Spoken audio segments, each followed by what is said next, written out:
मैं आपसे एक सीधा सवाल पूछता हूं। क्या आपने कभी सोचा है कि हमारे सरकारी स्कूलों में शिक्षक मौजूद तो हैं, लेकिन पढ़ाई क्यों नहीं होती? क्या नौकरी सिर्फ हाजिरी भरने का नाम है, या फिर बच्चों का भविष्य अब किसी की प्राथमिकता नहीं बचा है? क्लासरूम में बच्चे बैठे हैं, उनके हाथ में किताबें भी हैं, और ब्लैक बोर्ड खाली है। क्यों खाली है? क्यों टीचर नहीं पढ़ा रहे? यूपी और बिहार के सैकड़ों स्कूलों की यही कहानी है। कई जगह तो बच्चे खुद ब्लैक बोर्ड पर लिखते हैं और दूसरे बच्चों को समझाते हैं। सरकारी रिपोर्ट कहती है कि लाखों बच्चों की बुनियादी शिक्षा कमजोर है। इसकी जिम्मेदारी किसकी है? क्यों लाखों बच्चों की शिक्षा कमजोर है? तो फिर सवाल उठता है, क्या बिना पढ़ाई सिर्फ इमारत और तनख्वाह से शिक्षा चल सकती है? ये आपको तय करना है।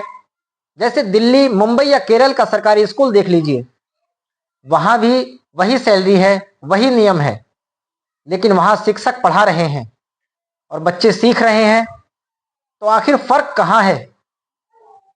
क्या हमारे यहां सिस्टम इतना लापरवाह है कि बच्चों के भविष्य की कोई परवाह ही नहीं?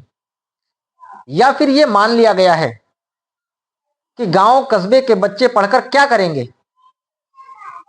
क्या गांव के बच्चों को पढ़ने का हक नहीं है?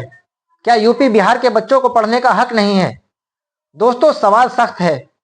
अगर टीचर पढ़ाई नहीं तो इतनी मोटी तनख्वाह का क्या मतलब है?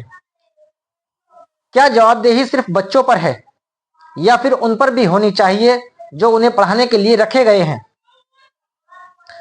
दोस्तों, सरकार को यह तय करना होगा कि तनख्वाह काम से जुड़ी होनी चाहिए। अगर टीचर पढ़ाए तभी उनको तनख्वाह दी जाए, वरना यह पूरी पीढ़ी बिना रोशनी के अंधेरे में धकेल दी जाएगी। और याद रखिए, बिना शिक्षा के कोई भी समाज आगे नहीं बढ़ सकता। तो फिर सवाल यही है, क्या हम बच्चों को सच में पढ़ाना चाहते हैं, या बस आंकड़ों से खेलना